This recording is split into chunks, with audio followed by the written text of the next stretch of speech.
What's going on? We back. Motor City Sports Talk. We talking to Detroit Tigers now.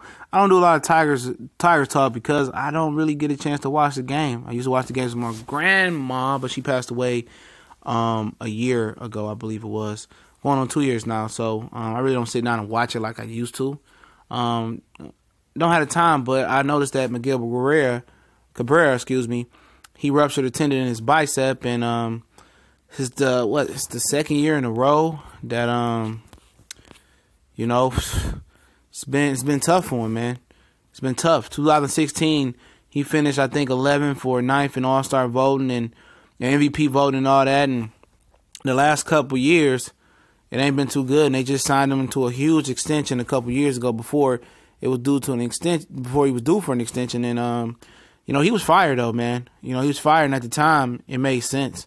It really did, man. He was hitting everything, Triple Crown, home. He was the absolute everything. I mean, I remember a couple years ago, I want to say 2015, man, the Lions were playing the Colts, and Miguel Cabrera showed up at Ford Field, man, and the crowd was just going crazy, man.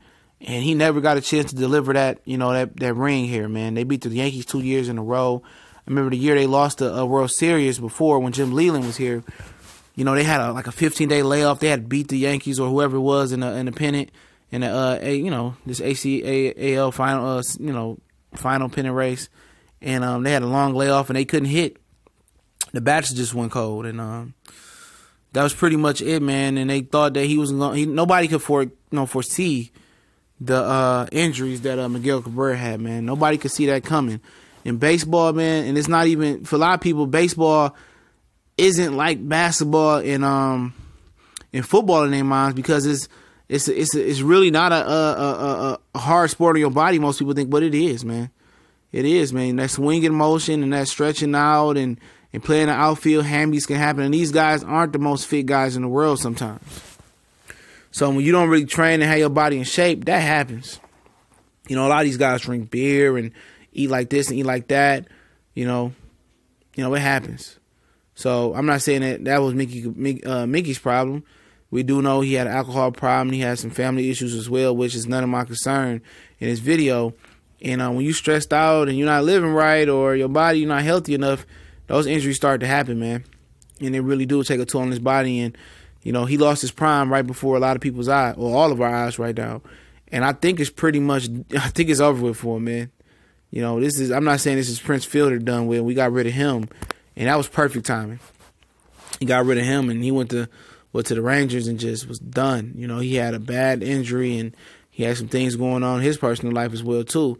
And but the Tigers were 31 and 35 right now, and they were like battling for number one with at some point this season as well. He only had 3 home runs, so he was a declining star, and they gave him all that money. And similar to a few situations with Calvin Johnson, man. You could see the decline in Calvin Johnson with the nerve injury that Harrison Smith hit him, and he was dropping balls, and the hand injuries. He was beat up, and I'm pretty sure they seen his demeanor. You got to know when to sell. You got to know when to trade with these guys, and nobody could foresee this epic fall from Mickey coming, man. Nobody, and he's still old. He's still on the contract at least to 2023. And a lot of those years, he's owed $30 million, then 32, then $32 million. So he gonna break the bank, and at 35 years old, I mean, that's not extremely old in baseball, I don't believe, but it's older. At 35 years old, I think we seen the best of Miguel Cabrera, and they stuck under that contract. This ain't football, fellas. This ain't we can cut him and not owe him no more money. This contract is fully guaranteed, man. And the Tigers are gonna have to just build that farm system up, man. They stuck with this contract. And I understand baseball doesn't have a cap penalty, you know what I'm saying? It doesn't have a cap. It doesn't have a cap, so they can build around him. But at the end of the day, is he playing first base right now? I mean, he's not too much of a fielder, you know what I'm saying? He's more of a hitter than DH. The Tigers is not going to be good for a while. In baseball, you could turn around at the drop of a dime with a couple free agent pickups. With that type of contract on the books, and they not being close to a championship, and Mr. Illich, being gone, he acquired the Tigers in '92, I believe. Yeah, it's gonna feel like the '90s for the Tigers, man. I remember those, man. I mean, shoot, they couldn't give away tickets to Tiger Stadium back then. You know what I'm saying?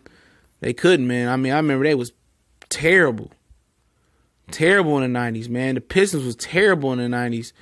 The Red Wings were dominant, and the Lions were okay. You know, then they turned around to be terrible and stuff of that nature towards the end of the 90s. But this is definitely mirroring the 90s. The Pistons, the Tigers sucking. Then on top of that, the Red Wings are in the transition mode. They sucking. And now the Lions are Detroit Lions help. Tell somebody that. The Lions are your best hope for winning a championship. I mean, people just say, no championship coming to Detroit no time soon.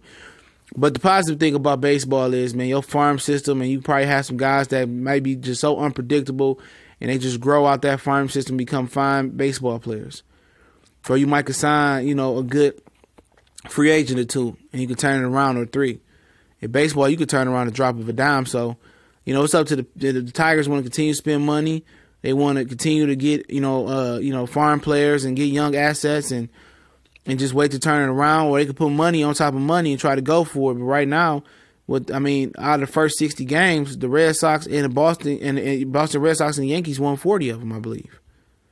So I just best believe just build your farm system and come up when, some of them die down. But hopefully Mickey get well soon. But I think we've seen the best of Mickey already in the past, man.